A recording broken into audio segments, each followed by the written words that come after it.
요한복음 3장 17절 말씀 함께 합독하시도록 하겠습니다. 하나님이 그 아들을 세상에 보내신 것은 세상을 심판하려 하심이 아니요 그로 말미암아 세상이 구원을 받게 하려 하심이라. 아멘.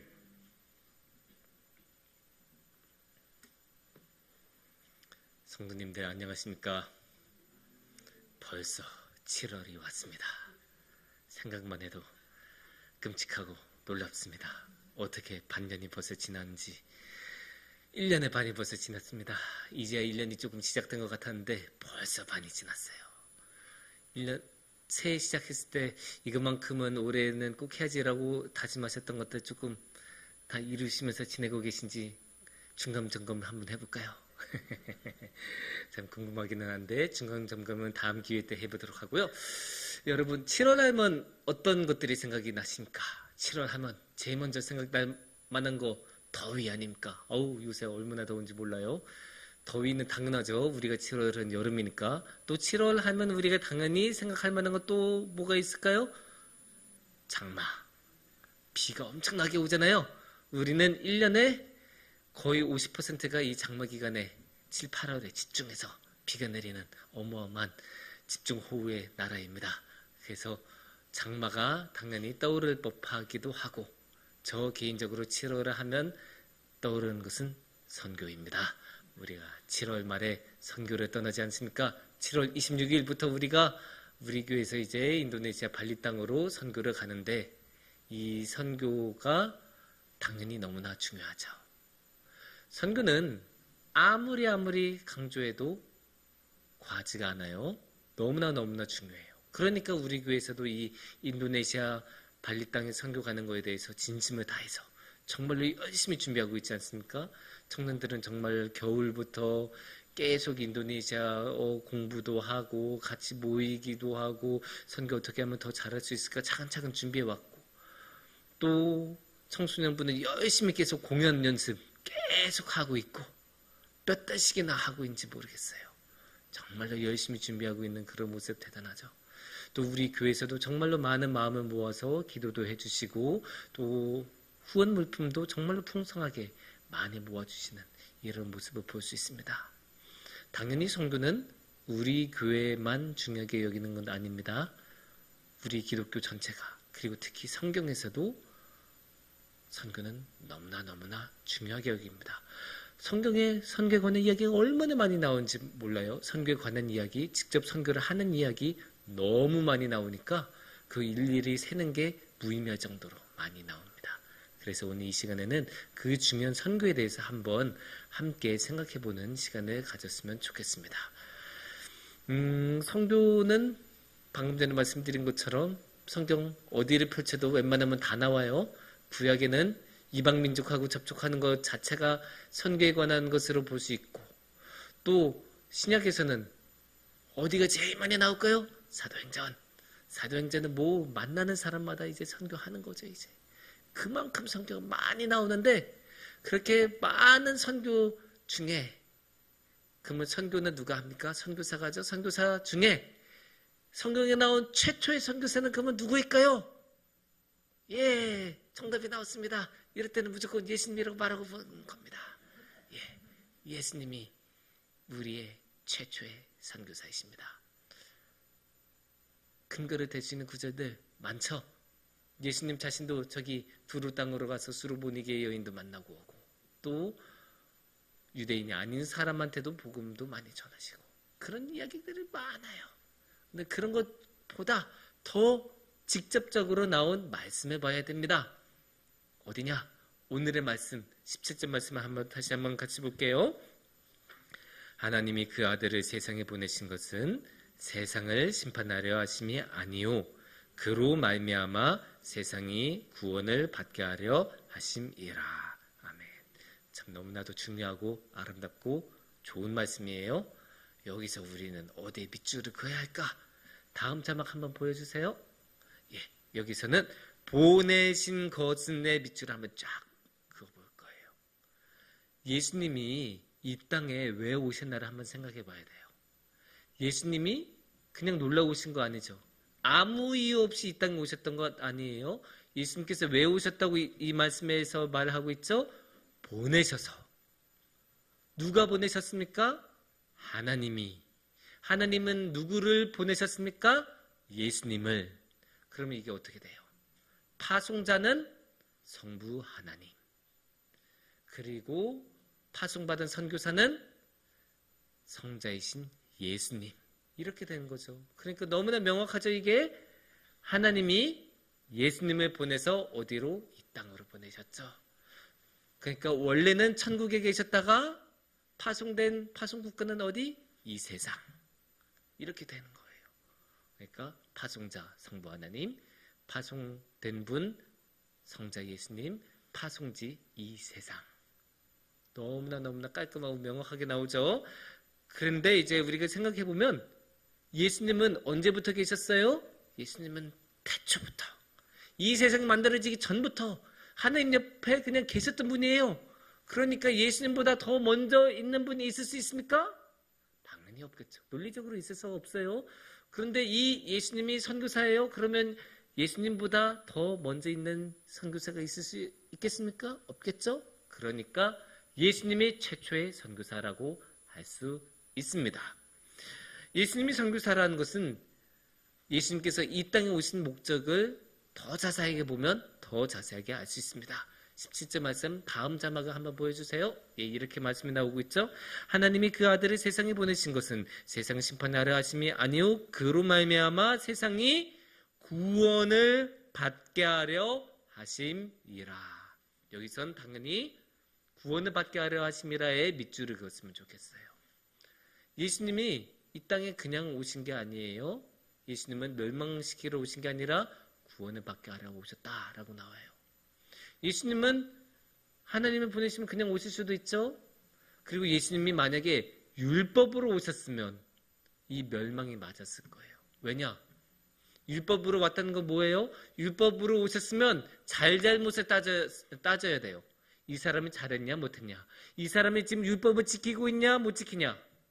마치 구청 같은 데서 갑자기 식당에 위생점검 오는 것처럼, 아니면 갑자기 그 자동차에서 이거 그 찻길에서 뭐 하죠? 음주운전 단속. 딱 이게 갑자기 이렇게 오죠? 그러면 그때는 명확하잖아요. 위생 합격 불합격, 음주운전 했냐 안 했냐, 이게 딱 명확하잖아요. 그런 것처럼 예수님이 율법으로 오셨으면 어떻게 되겠습니까? 너 율법 다 지켰네, 너 못 지켰네, 이렇게 되는 거예요. 그런데 우리가 알다시피 우리는 어디 있겠어요? 여기 있겠어요? 여기 있겠어요? 예, 그렇게 되겠죠. 예, 대부분 그럴 거예요. 대부분이 아니라 그냥 100%라고 봐도 돼요. 왜냐? 우리는 살면서 다 잘못을 저지르고, 우리가 100% 모든 율법을 매 순간마다 지키는 것은 사실 인간의 힘으로는 안 돼요. 그러니까 우리가 율법으로 오면, 아니 예수님이 율법으로 우리한테 오셨으면, 그래서 예수님이 우리를 율법으로 판단을 하신다면 당연히 우리는 심판의 대상이 될 수밖에 없고, 심판의 대상이 된다는 것은 멸망의 대상이 될 수밖에 없다는 뜻이에요. 하지만 다행히도 예수님은 율법으로 오시지 않으셨고 어떻게 오셨다고 하십니까? 구원을 받게 하려 하십니다. 구원을 주시려고 오셨다고 합니다. 구원, 이 구원이 중요한 거예요. 예수님은 무슨 하나님이 직원 파견하듯이 딱 보내서 시장 조사하고 막 그 지방에 있는 분점 이렇게 새롭게 만들려고 보내신 것도 아니고, 무슨 정찰병을 보내서 온 것처럼 온 것도 아니고, 무슨 지방 총독처럼 오신 것도 아니고, 예수님께서는 우리를 만나시고 우리를 구원해 주시라고 오셨습니다. 구원 너무나 좋죠? 근데 우리가 알다시피 이 세상에는 그런 식으로 말하는 사람 너무나 많아요. 입으로는 되게 좋은 말 많이 하고 그럴듯한 말 많이 하는 사람들 정말로 많아요. 그러니까 이게 경계를 할 수 있잖아요. 정말 예수님은 진심을 담아서 하는 말인 건가? 정말로 우리에게 구원을 주시려고 오신 게 맞나? 그렇게 의심을 할 수도 있는데, 예수님의 행적을 보면 알 수 있죠. 예수님의 행적을 보면 어때요?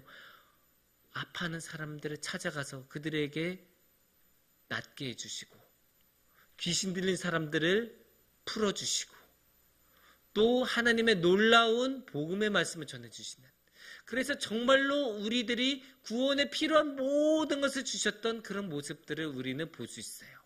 거기서 더 나아가서 예수님께서는 스스로 십자가까지 기꺼이 받아들이셨어요. 그럴 필요까지 없잖아요, 원래. 하지만 그게 우리를 구원하기 위해서 필요하다면 예수님께서는 그거 하겠다 그러면서 그 십자가를 기꺼이 받아들이신 거예요.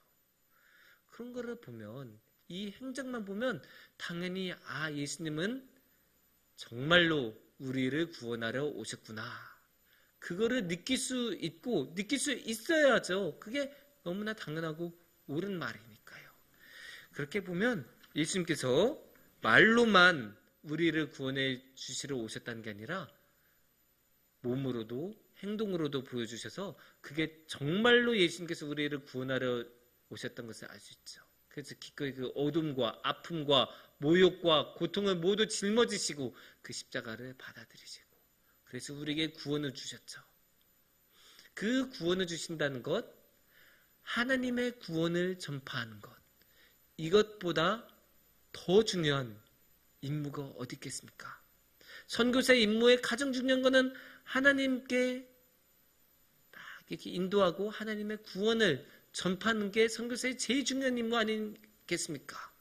그래서 복음을 전파하고, 그것을 예수님께서 너무나 정확하게 했다는 것을 이 성경 말씀 통해서 우리는 너무나 잘 알 수 있지 않겠습니까? 근데 여기서 우리는 한 가지 질문을 할 수 있어요.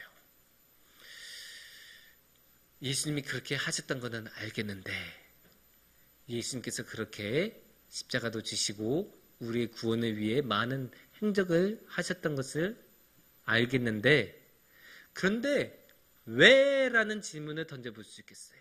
아니, 왜 그렇게까지 하셔야 돼요?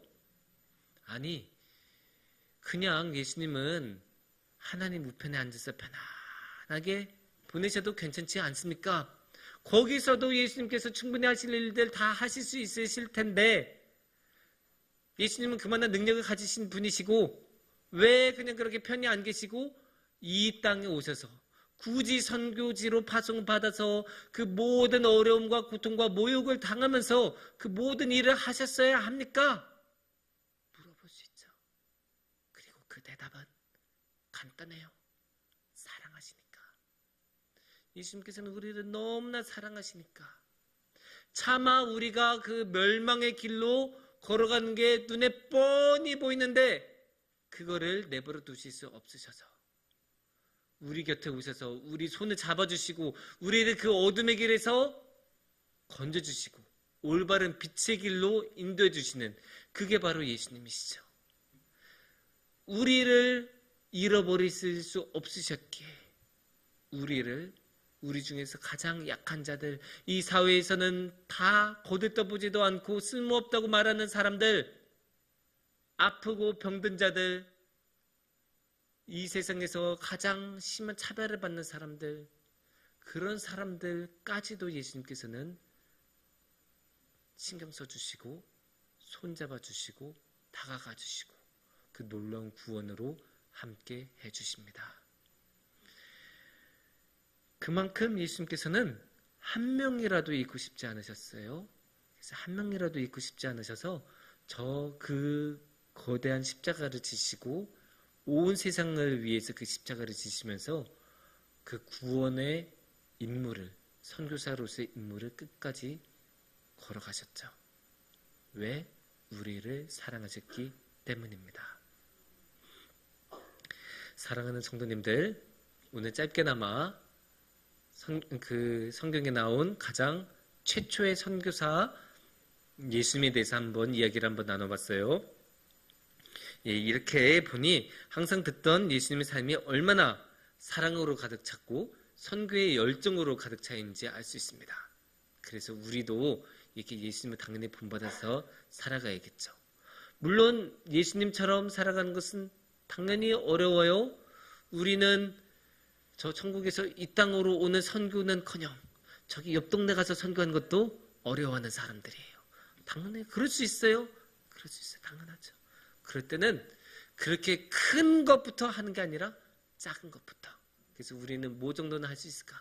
우리의 이웃에게, 우리의 가족에게 정도는 한 번씩 예수님에 대해서 이야기해 본 정도는 해볼 수 있고, 만약에 그것조차도 힘들다, 그럴 때는 어떻게 하면 되냐?